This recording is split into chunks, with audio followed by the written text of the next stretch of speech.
Bonjour. La démocratie participative. Qu'est-ce que c'est que la démocratie participative? C'est l'implication des citoyens dans la vie publique, que ce soit par des consultations ou par le milieu associatif. C'est une forme de partage et d'exercice du pouvoir.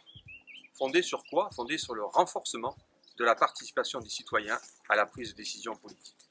Alors nos élus n'aiment pas trop, ils veulent en faire beaucoup dans leur campagne électorale, ils disent qu'ils font de la démocratie participative, mais nous, on va le faire, c'est notre projet phare, c'est notre volonté. On s'est tous réunis, on a tous eu cet objectif, on veut, à Saint-Césaire, faire un exemple de démocratie participative.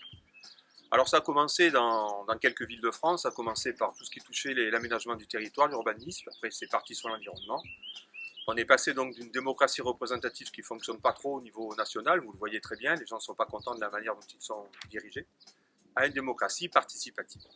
Basée sur quoi? Basée sur la consultation des gens, que ce soit par des enquêtes ou par des référendums. Ensuite, il y a la concertation en avant-projet, il faut les consulter avant les projets. Puis la coélaboration, c'est-à-dire faire une assemblée des citoyens. Éventuellement, on a beaucoup entendu parler par le passé d'un jury citoyen. Il y a le budget participatif aussi. On donne une partie du budget de la commune à cette assemblée citoyenne qui va décider comment elle va l'utiliser. On va créer l'assemblée citoyenne. Ce sera notre première création. Avant, je vous parlerai du comité des sages et de la commission d'éthique, mais en premier, cette assemblée citoyenne. Elle devrait être la plus représentative possible. Il va y avoir des rencontres, des réunions justement pour bien peaufiner ça, pour qu'on soit tous d'accord. Des représentants de chaque quartier, donc on va redécouper les quartiers. Est-ce qu'on va tirer au sort des gens? On va demander des volontaires ou alors est-ce qu'ils seront élus? Des représentants d'associations. Il faut que tous les âges et les catégories socio-professionnelles soient représentés, des parents d'élèves, etc.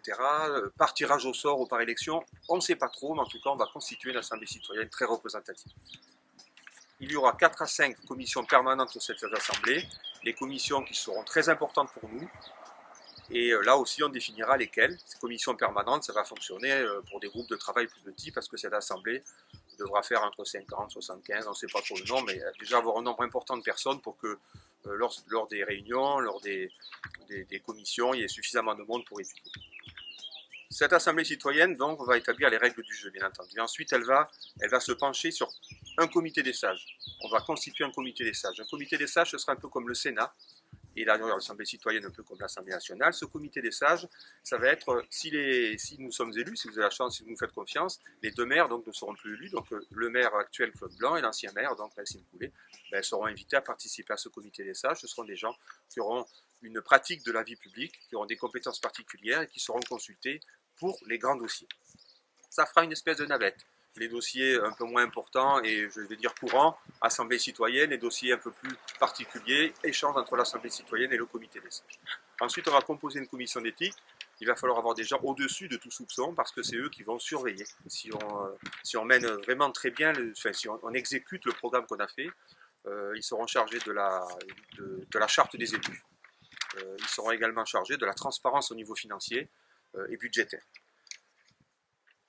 Pour cela, et je vous l'ai fait on l'a fait je crois dans une autre vidéo, on a parlé du référendum, donc cette commission d'éthique sera chargée éventuellement d'organiser les référendums, qu'ils soient d'initiative citoyenne ou alors demandés par la mairie, ou par le maire, ou demandés par l'Assemblée. Également, ils seront chargés de veiller s'il y a des pétitions, parce que les pétitions, pourquoi pas accepter toutes les pétitions, pour voir un petit peu étudier le dossier. Quand des gens se mettent ensemble pour faire une pétition, c'est qu'il y a un problème, donc il faut accepter la pétition, il faut accepter que des gens nous sollicitent pour voir un problème, et donc cette commission verra si la pétition est faite de façon intelligente, c'est-à-dire pas sur un dossier de polémique ou autre, quelque chose qui les concerne réellement. Et ensuite, cette commission d'éthique va organiser la consultation à mi-mandat, et ça c'est important. On s'engage auprès de vous, je m'engage auprès de vous parce que j'aime discuter avec vous et je veux apporter toutes mes relations humaines pour faire avancer le village et que ce soit un exemple de démocratie participative. Mais si lors d'une consultation populaire à mi-mandat, je vois que ça ne marche pas, que les gens ne me font pas forcément confiance, qu'on a échoué, eh bien on en tirera ensemble, toute l'équipe, toutes les conséquences, on prendra nos responsabilités. Ce n'est pas la peine de rester. Si ça ne marche pas, ça veut dire que vous ne serez pas satisfait et moi non plus j'aurai échoué, donc on verra ce qu'on fait. En fait, la démocratie participative, ce n'est pas que la constitution de cette assemblée, de ce comité, de cette commission. C'est pas que les référendums, les pétitions. Attention, c'est pas quelque chose de désorganisé. C'est quelque chose de très bien organisé, justement. Il va falloir mettre du temps pour le préparer. Et ça, on n'exclura pas, avec cette démocratie, les visites à domicile, les rencontres régulières, les réunions, l'ouverture de la mairie les samedis, la prise de, aller voir le maire, par exemple, le mardi, toute la journée, sans rendez-vous. Voilà, c'est aussi ça, la démocratie participative. C'est un contact vraiment très proche entre le citoyen et l'élu. Également, il y a les employés qui sont au milieu, donc il faut qu'on fasse un ensemble, un groupe, pour l'avenir de notre village. Je vous remercie.